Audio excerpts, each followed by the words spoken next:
آنکھوں کی جتنی بیماریاں ہیں اس کے لیے 3 کام ہیں.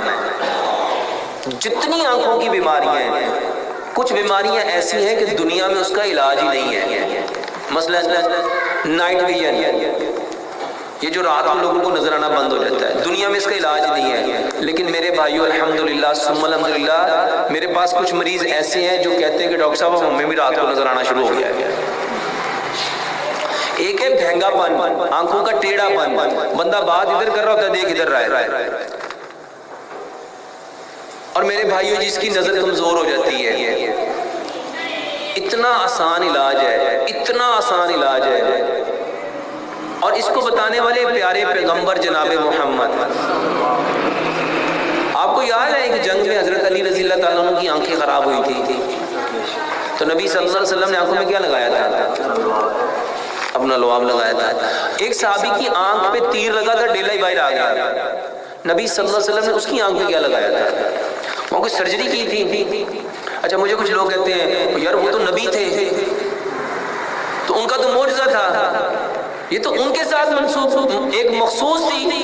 میں کہ اچھا یار ساری چیزیں تو نبی پہ فرض ہوئی، کہیں تم پہ بھی کوئی چیز فرض ہوئی ہے؟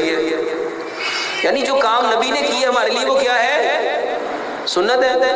تو میں کہ دیکھو بھائی، اگر نبی صلی اللہ علیہ وسلم نے کیا تو یہ اس لیے کیا کہ قیامت تک کے انسانوں کے لیے وہ کیا بن جائے؟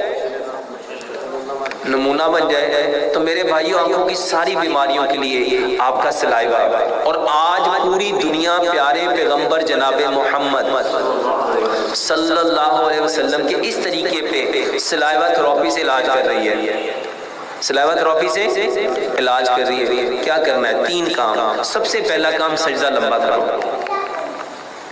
مجھے آج ایک جرمن سے ایک عورت نے فون کیا، کہتے ڈاکٹر صاحب آپ کی ساری تقریروں میں سجدہ ضرور ہوتا ہے، یہ سجدے کے ساتھ آپ کا کیا تعلق ہے؟ میں نے اسے بتایا میں کہ آپ کی بات یہ ہے کہ آج سے کئی ہزار سال پہلے ایک شخص آئے تھے حکیم لقمان. تو حکیم لقمان سے جب کسی نے پوچھا انسان بیمار کیوں ہوتے ہیں، تو آپ نے فرمایا اس کی ایک وجہ ہے، انسان اس وقت بیمار ہوتا ہے جب فطرت سے دور ہو جائے. پوچھا علاج کیا ہے؟ انہوں نے کہا بہت سہل ہے، بہت آسان ہے، بہت آسان ہے، بہت آسان ہے. کیا کہا؟ واپس پھر فطرت پہ لے آؤ. اور آپ کو پتہ ہے انسان اللہ کے سب سے زیادہ قریب کب ہوتا ہے؟ کب ہوتا ہے؟ میں بس لوگوں کو اللہ کے قریب کر اللہ کے قدموں میں لے آیا ہوں، باقی اللہ کا کام ہے. باقی کس کا کام ہے؟ صرف لوگوں کو اللہ کے قدموں میں لے آؤ.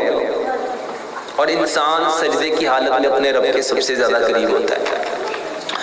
تو پہلا کام سجدہ لمبا کرو. اور سجدے میں کبھی آنکھیں بند نہیں کرنی. سجدے میں کبھی آنکھیں لمبا سجدہ کرنا، آنکھیں کھول کے کرنا ہے.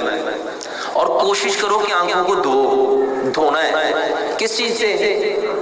آنسوؤں سے.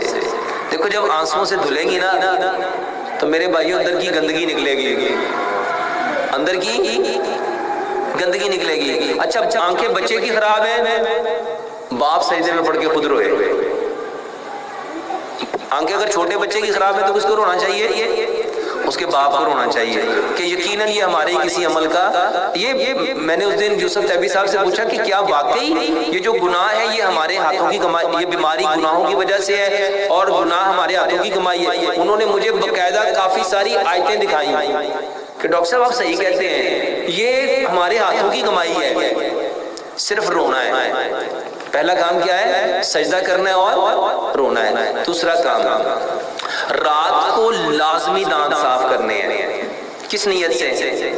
کہ پیارے پیغمبر جناب محمد صلی اللہ علیہ وآلہ وسلم ہمیشہ رات کو مسواک کر کے سوتے تھے.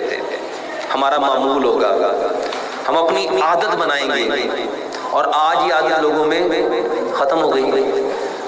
دانت صاف کرو اس نیت سے 70 بیماریاں خود بخود ٹھیک ہو جائیں گی صرف دانت صاف کرنے سے. اور پھر صبح اٹھ کے میرے بھائیوں بسم اللہ پڑھو، سورۃ فاتحہ پڑھو اور اپنی آنکھ میں اپنا تھوک آنکھ میں لگاؤ. اس کے بارے میں ایک حدیث بتاتا ہوں. مجھے کافی لوگوں نے پوچھا آپ یہ سورۃ فاتحہ کا کیوں بتاتے ہیں؟ اور یاد ہے 2 صحابی کے بارے میں آتا ہے، ایک حضرت دجانہ ایک ابو سعید خدری رضی اللہ تعالیٰ عنہ. وہ کسی قافلے میں جا رہے تھے، ایک سردار کو سانپ نے کاٹا تھا، ایک کو بچھو نے کاٹا تھا. انہوں نے ان سے کھانا مانگا، انہوں نے کھانا نہیں دیا. انہوں نے کھانا مانگا تھا، کھانا نہیں دیا. آپ نے انہیں ان کے سردار کو سانپ یا بچھو نے کاٹا تو وہ آئے، انہوں نے بہت علاج کیا، کوئی حل نہیں ہوا. ان کے پاس آئے کہ آپ کے پاس کوئی علاج ہے؟ انہوں نے کہا ہاں ہے لیکن ہم کریں گے نہیں. کیوں؟ انہوں نے کہا ہم نے کھانا مانگا تھا آپ نے دیا نہیں. پھر ایک روایت میں آتا ہے 60 بکریاں، ایک میں آتا ہے 100 بکریاں. اس کے بعد انہوں نے دم کیا، وہ ٹھیک ہو گئے. نبی صلی اللہ علیہ وسلم، صحابہ میں اختلاف ہوا کہ یہ بکریاں ہمیں لینی چاہیے کہ نہیں لینی چاہیے. پھر نبی صلی اللہ علیہ وسلم کے پاس گئے اور آپ نے یہ بات بتائی تو نبی صلی اللہ علیہ وسلم نے فرمایا اس میں میرا حصہ بھی رکھو ان بکریوں میں. پھر آپ نے پوچھا تم نے کیا کیا؟ وہ کہنے لگے اللہ کے نبی میں نے سورۃ فاتحہ پڑھ کے نا تھوک لگائی تھی، سورۃ فاتحہ پڑھ کے تھوک لگائی تھی. تو میرے بھائیوں سورۃ فاتحہ پڑھ کے آنکھوں میں تھوک لگاؤ. پھر نبی صلی اللہ علیہ وسلم نے فرمایا تمہیں کس نے کہا کہ یہ کافیہ ہے شافیہ ہے؟ یہ سورۃ کافیہ بھی ہے شافیہ بھی ہے. بھائی شافیہ کا لفظ میں بول کافیہ یا شافیہ یہ ایسا لفظ ہے. تو ان کے اللہ کے نبی مجھے یہی دل میرا سورت مجھے یعنی دل میں آیا میں نے یہ سورت پڑھی. تو دوسرا کام ہم نے کیا کرنا ہے؟ تیسرا کام اپنا تھوک لگانا ہے. اور جب پیٹ خالی ہو اور سخت بھوک لگی ہو اس وقت بھی تھوک لگانا ہے. میرے بھائیوں یہ آنکھوں کے جتنے مسائل ہیں ان کا بہترین علاج ہے.